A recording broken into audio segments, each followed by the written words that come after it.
Hi, I'm Dr. Jamie Richards. Welcome to Life by Design. You're probably expecting the intro, but before we get there, I want to let you know today's episode is a best of episode, going all the way back 2 years ago, how to make your cells burn fat, not store fat. Enjoy today's episode of Life by Design, episode 297.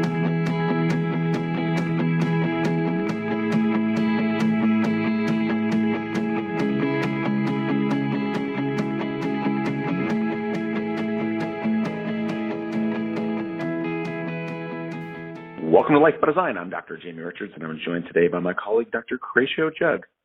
No movie quote for you today. if you're new to the show or the podcast, we are creators of Life by Design with 25 certified locations worldwide. Each week on the show, we discuss the principles and the practice of Life by Design. Today's episode is brought to you by Bonfire Fish Oil. Bonfire believes it's the world's best tasting fish oil, and we agree. Both kids and adults love it. World's best tasting fishoil.com. Horatio, a nice segue into the topic for today, which is how to turn fat storage cells into fat burning cells, and really just about, fat and fat consumption in general. So let's start the conversation off with, how most people look at fat. I think this is one of the things that, is difficult for people to wrap their head around because, great marketing here, fat, which is something we don't want to accumulate in our body, and fat, which is something that we eat, are both made up of the same word. Yeah, that's true. I never thought of it that way. Well, it makes it very difficult for people to really get this because no matter how often you say to somebody, eating fat doesn't make you fat, it almost sounds like a contradiction. Yeah, so true.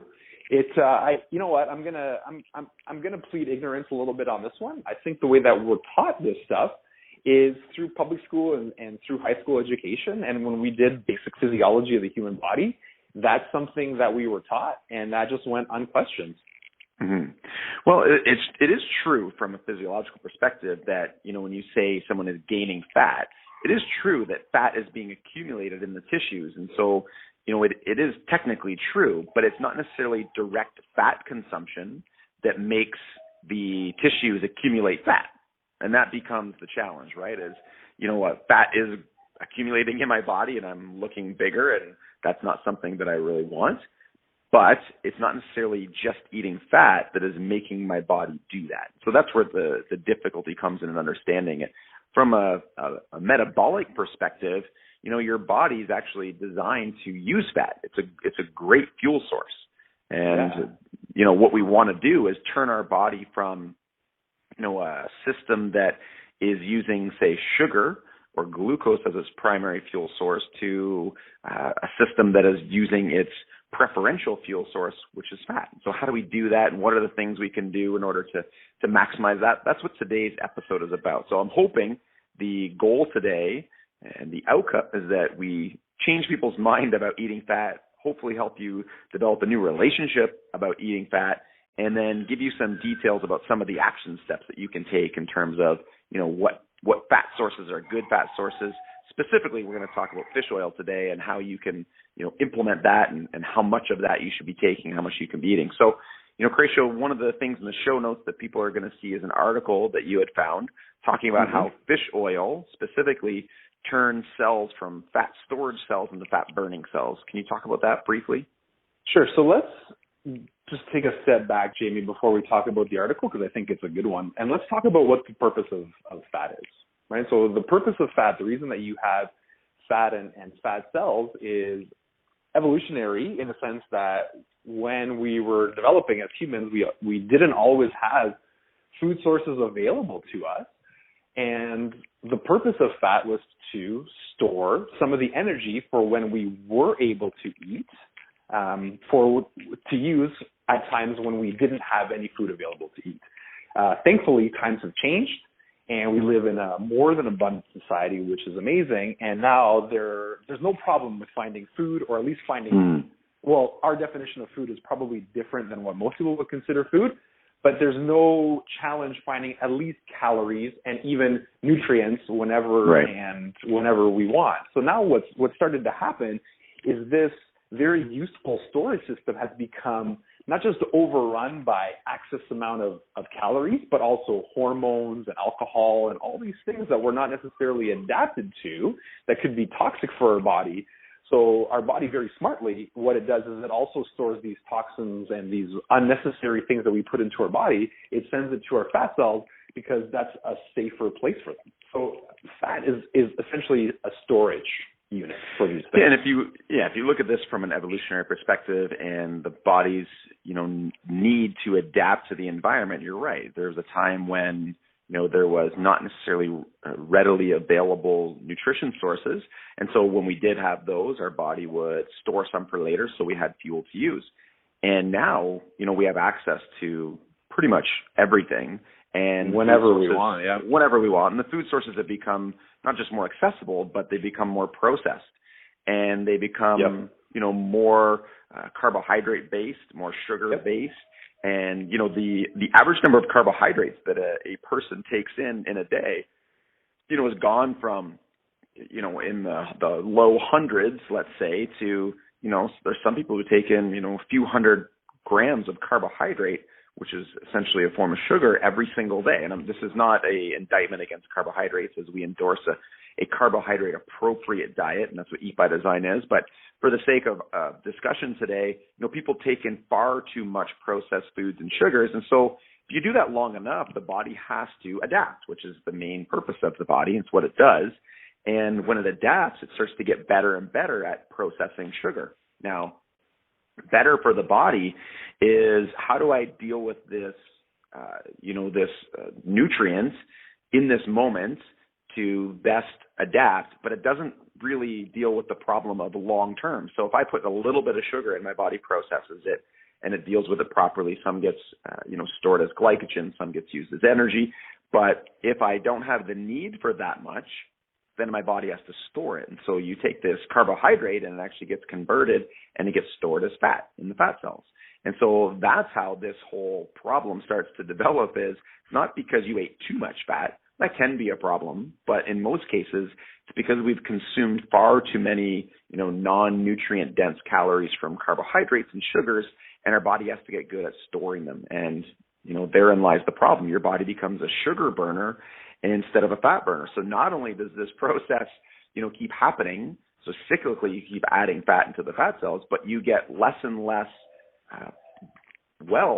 at actually processing fat and using fat and liberating fat to use it as energy. And so, even when someone starts, say, changing their diet and they start, modifying food to get back towards what's normal, it doesn't happen right away.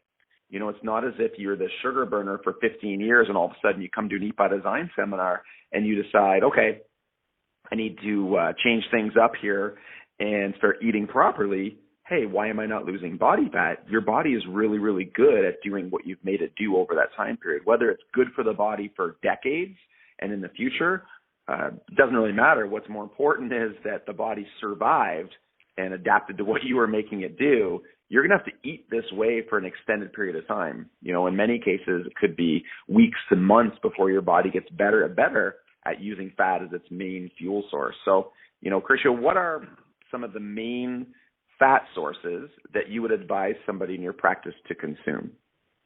That's a great question. Based on what you're saying, we want to be eating fat sources that have existed.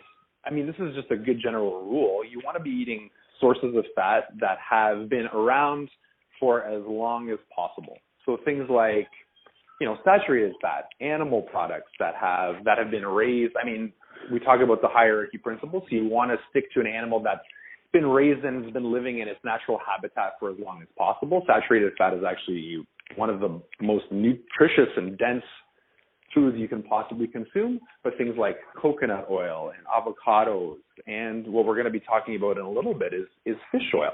And again, the problem is we're just not adapted to some of the more modern sources of fat. For example, the vegetable oils or the seed oils.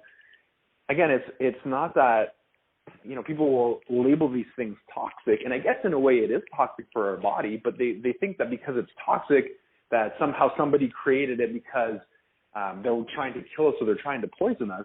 The reason that it's created is because it's inexpensive to create, but the problem and the reason that we should avoid those sources of fat is because we just haven't adapted to them yet. Our body doesn't know what to do with that stuff.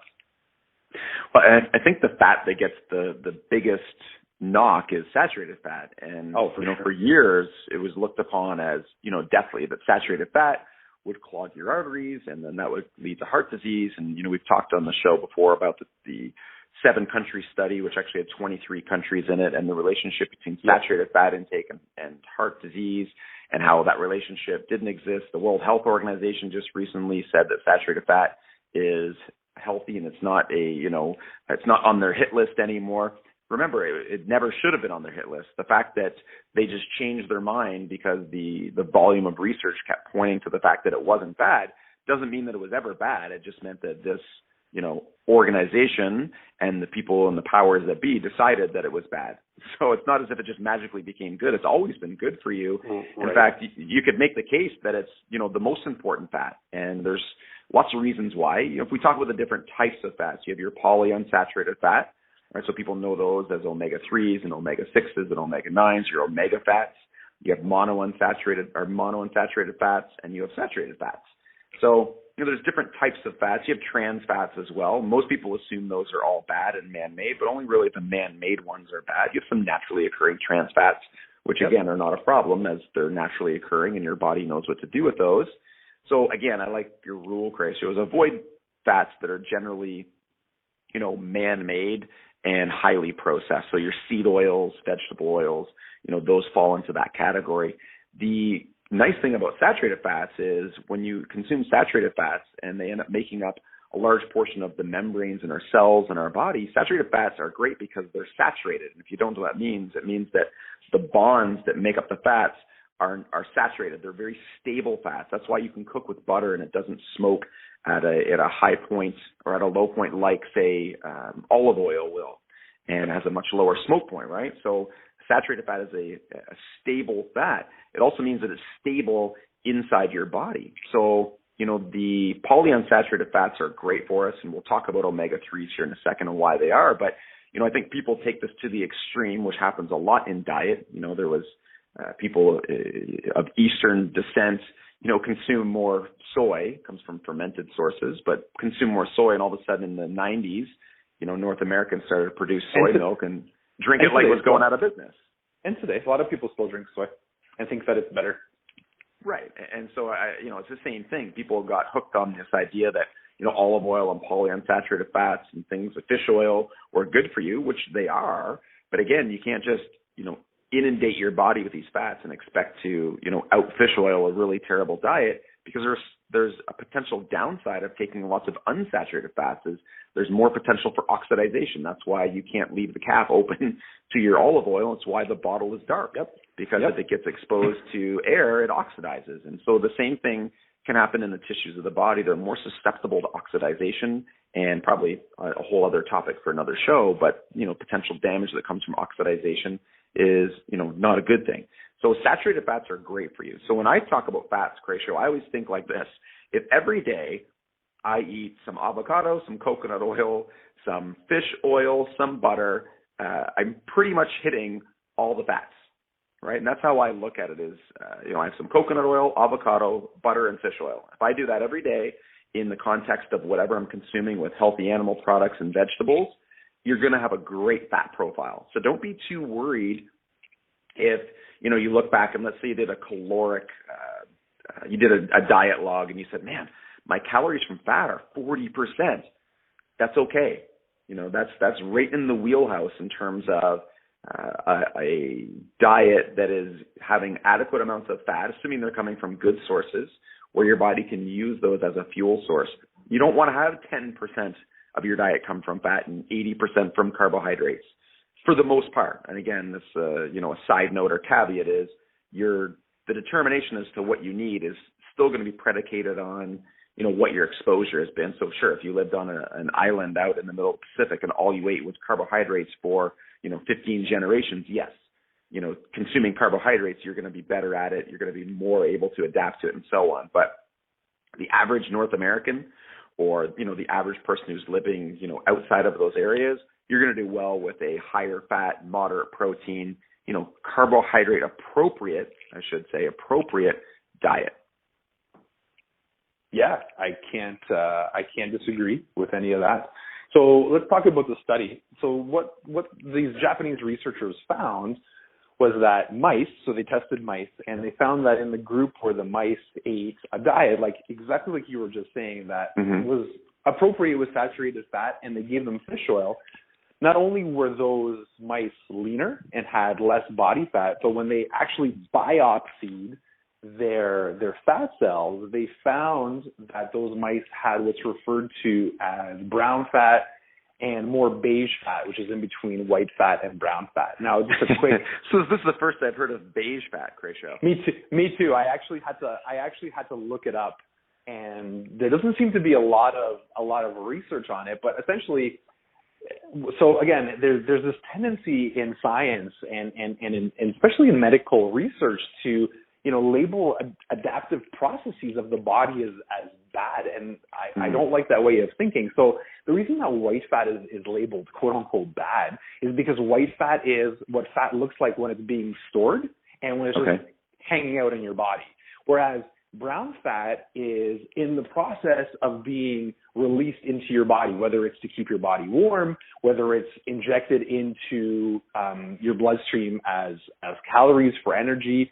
And then the beige fat, apparently what they found is that it's kind of in the process of white becoming brown. Oh, okay. Yeah. Interesting side note, my least favorite color in the world is beige. Just saying. I happen to agree with you. No offense to anyone that selected that color in their home. Exactly, because you would come into my home and see that white might be your least favorite color. My house has lots of white and gray. So me too. I won't take it personally. If you think my house is monochrome, it's no problem. Yeah. So what happened is what they found is these mice that ate fat, and again with fish oil, they found that they were in the process of actually transforming the storage fat and actually releasing it into the bloodstream for use, which actually comes full circle to what we've been talking about the whole time. Meaning that they've switched their diet into this. From the storage diet, which is high carbohydrate, I don't know when I'm going to have the next meal, so I better start storing this up, to, okay, no problem, we're getting the adequate fat, so we're confident to let some of this go. We can start using it up because we know that we're gonna have access to it again. Right. Oh, that's cool. So what you're saying is in the study, the people who had the fish oil, which is, again, it's not about the fish oil, it's about, omega-3s. It was mice, not people, but yes. Right. Sorry. Yes. It's more about omega-3s. That by taking that in compared to the group who didn't, that it was able to help them move from a state of static fat cells to a state where it was starting to mobilize the fat. Yeah. That's right. That's cool. That's very. I mean, if you use that in the context of people who are looking to lose weight or shed body fat, you can see the real value of adding in omega-3s from an animal-based source like fish oil into your diet. Yeah. So go ahead, Jamie. I think it's important that we leave people as we're wrapping things up with how to take fish oil, which ones to take, and what are some great general rules. Sure. Here's some of the great rules about using fish oil. One, you can't out fish oil a terrible diet. So it's not about taking in excessive amounts of omega-3s from fish oil. It's helping to rebalance that omega-3 to 6 ratio. So North Americans, we typically see a 1 to 50, 1 to 100. I've seen 1 to 2 and 300 ratios between 3 to 6, 1 to 1, 1 to 2, even 1 to 3, much, much better and closer to ancestral levels and what we consider as healthy levels. So step one is reduce your omega-6 intake. So before you start, jacking yourself up with fish oil, you want to start reducing the omega-6 levels. So that's seed oils, processed foods.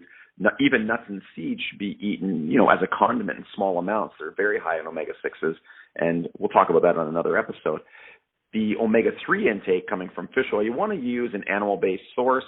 Flaxseed doesn't cut it for lots of reasons. The conversion ratio is really poor.